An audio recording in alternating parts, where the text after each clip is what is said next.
Outro fator importante é a questão da textura, ou no caso no meio ambiente, né, a questão do solo arenoso e solo argiloso. Em solos arenosos, por serem mais porosos, a água passa mais rápido, existe um número menor de minhocas.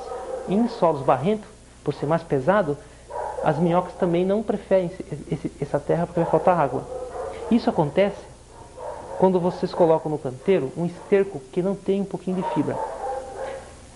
E se vocês não tiverem uma cobertura. Então, esse conhecimento da natureza se aplica agora na criação da seguinte forma. Quando vocês colocam o esterco verde, curtido, dentro do canteiro, o esterco ele é muito sólido, ele não tem muita fibra, ele não é poroso, e se vocês não tiverem cobertura, o que vai acontecer? A chuva vem, cai em cima do esterco, ele fica todo empastado como se fosse uma terra barrenta, né? E as minhocas vão querer sair dali porque está muito encharcado, falta oxigênio. Aí o que acontece? Vem um sol de repente, de verão, seca aquele material e trinca. Aí o esterco fica como se fosse uma terra argilosa, ele trinca, faz pedaços, fica muito duro, difícil para a minhoca se locomover. Então o ideal é que você tenha fibra, para que ele fique poroso, semelhante a uma terra meio arenosa, meio argilosa, entendeu? Que ela não gosta nem tão seca, nem tão úmida, a minhoca. Ela quer um material de textura média, que dê para ela, o ar e a água entrar em equilíbrio, tanto na natureza quanto nos canteiros. Bom, outro fator também interessante que condiciona as minhocas tanto lá fora como no canteiro é a questão do pH, ou seja, se o material é ácido ou não. Na natureza, se você fizer um cavocar da superfície para o subsolo, vocês vão ver que há um predomínio de minhoca naquela faixa inicial da terra, né? onde geralmente todo o material orgânico já está decomposto. Então, devido à decomposição desse material orgânico, o pH dele é alto. Alto não, médio, em torno de 6 a 7. Esse é o indicador para vocês quando vocês forem curtir o esterco. Todo o processo de curtimento, todo o processo de compostagem, quando ele chega na fase final, que você vai pôr para a minhoca, o pH dele naturalmente vai estar em torno de 5,5 a 6,5 até 7, dependendo, né, do manejo que você dá na hora do curtir.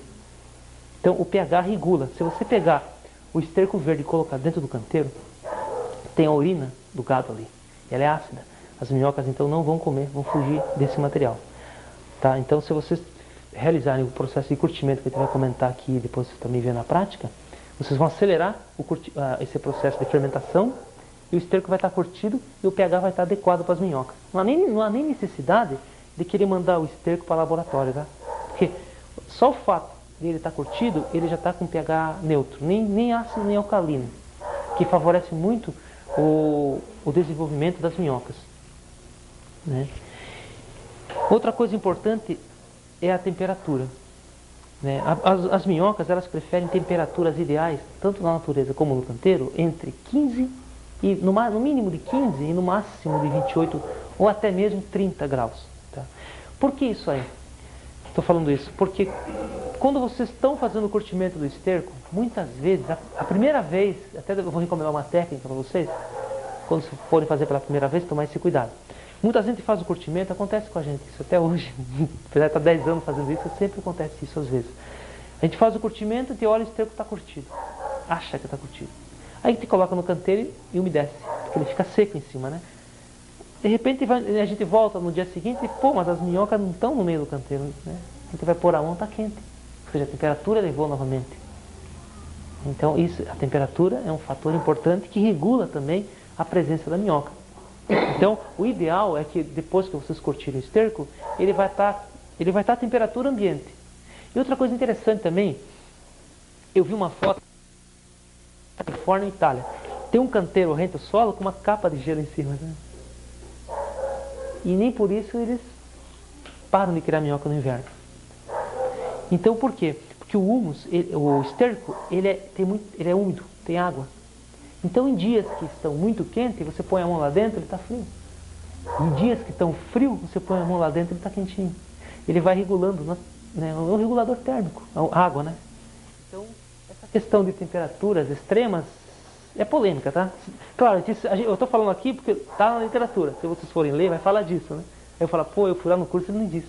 Mas estou falando para vocês, na prática mesmo, a gente vê que a temperatura alta do curtimento é que realmente, a temperatura alta do esterco dentro do canteiro é que afeta a minhoca. A temperatura externa não tem tanto problema, porque a própria umidade do esterco regula, entende? É que na literatura, claro, vocês vão ler mais depois para saber, e lá vai dizer, a temperatura, não precisa ter esse cuidado. É tomar cuidado com a temperatura dentro do canteiro, não com a temperatura externa. Entendeu, né? Bom, outra coisa, aqui é mais a título de curiosidade, como é que as minhocas se locomovem em cima de um canteiro, né? Na natureza e fora.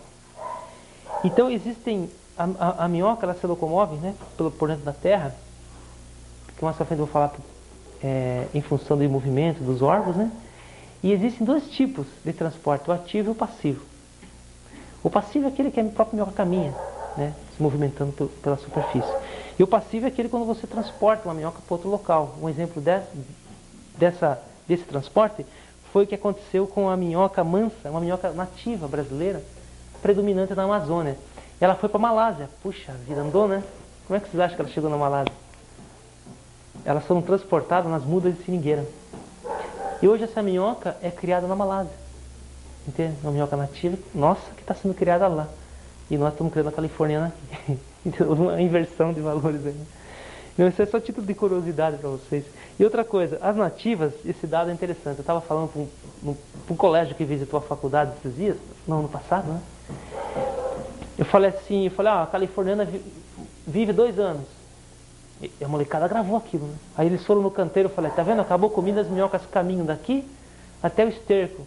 Dá uns 200 metros. O piazinho falou, professor, peraí. O senhor falou lá na frente que as minhocas caminham 4 a 9 metros por ano? Como é se essa aqui vive 2 anos? Como é que ela caminhou 200 metros? Vivo, né? Aí eu tive que voltar e explicar para ele, né? Que essa informação são das minhocas nativas, que vivem naturalmente na terra, né? Claro, estão ali em cima de um peso, né? Terra, né? Agora, no canteiro, a gente não tem essa informação, mas a gente sabe que a minhoca, em uma noite, se faltar comida no canteiro, a gente vai ver depois ali, se faltar comida no canteiro aqui, elas vão caminhar até lá embaixo, que elas sentem o cheiro da minhoca. Em função desse conhecimento que o produtor viu do dia a dia, ele elaborou técnicas para fazer a retirada da minhoca, que eu vou citar para vocês lá na frente, dessa atração que a minhoca tem pelo esterco. Estão vendo? Tudo isso está relacionado à biologia da minhoca? As técnicas. Ou até, é interessante que até o produtor, conhecendo ou não, mas só dele estar observando esses movimentos de comportamento, ele foi elaborando essas técnicas. Que eu estou tentando falar para vocês isso antes, para depois, quando for explicar a técnica, vocês lembrarem dessa questão teórica que eu estou falando agora. Bom, fiquei sem queimou reto. Ah, é a lâmpada, né? Bom, aqui, ó, outra coisa também importante, e esse item responde muito o porquê não se criam minhocas nativas, porque as minhocas nativas têm dificuldade de serem criadas em cativeiro. É justamente essa questão. Categoria ecológica, né? Aqui um corte hipotético do solo, 0 a 50 centímetros. Existem grupos de minhoca e espécies de minhocas que vivem na parte orgânica da terra, chamada epigêita. Tá? Vivem na parte orgânica da terra. Essas minhocas não descem para a terra pura. Então, minhocas com essa característica são criadas em cativeiro. Californiana, a africana, a ferêntima.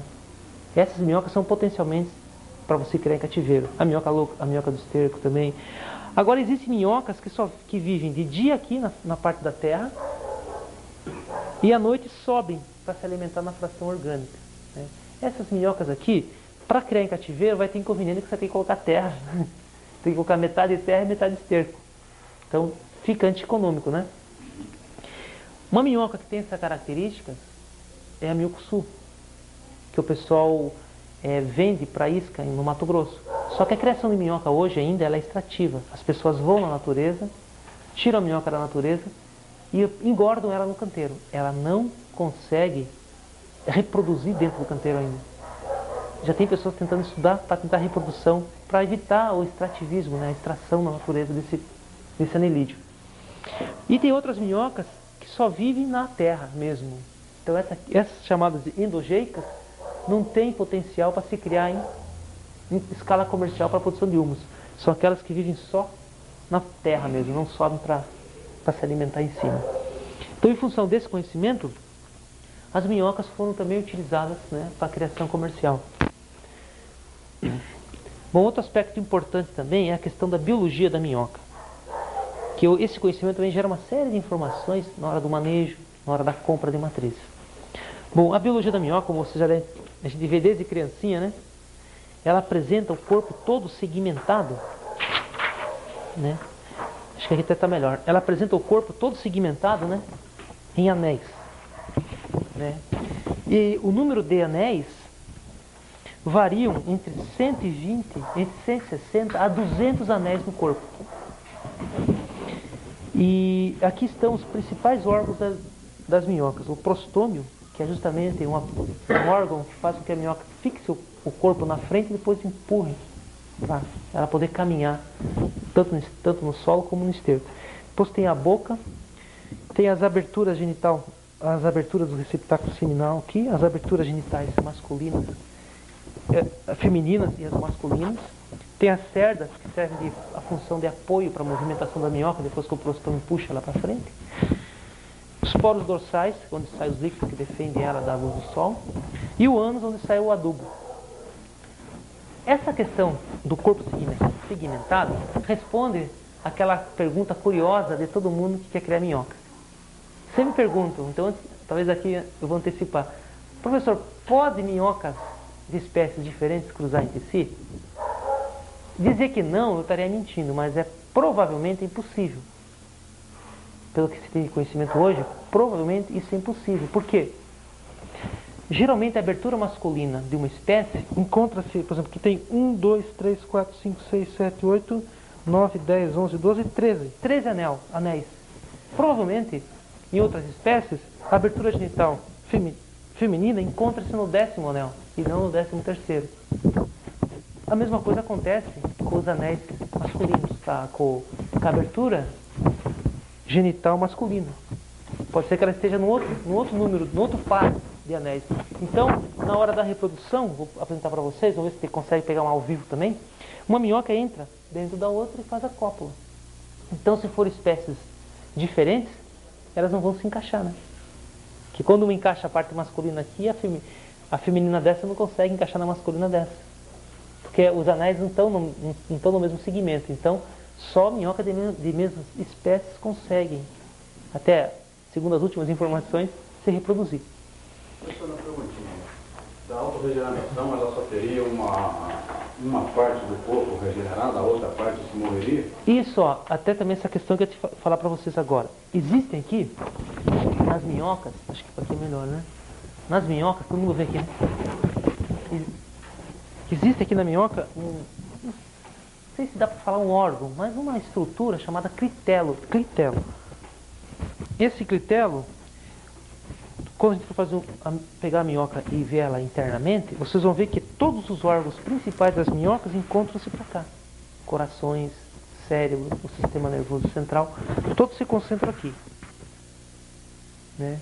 E há informações de que se você cortar a minhoca para cá, há uma regeneração. Agora, se você cortar a minhoca para cá, você acaba ele matando, porque você corta justamente o local onde estão os órgãos vitais, né? Isso até produtores que comentam, estou trabalhando lá, de repente corta a cauda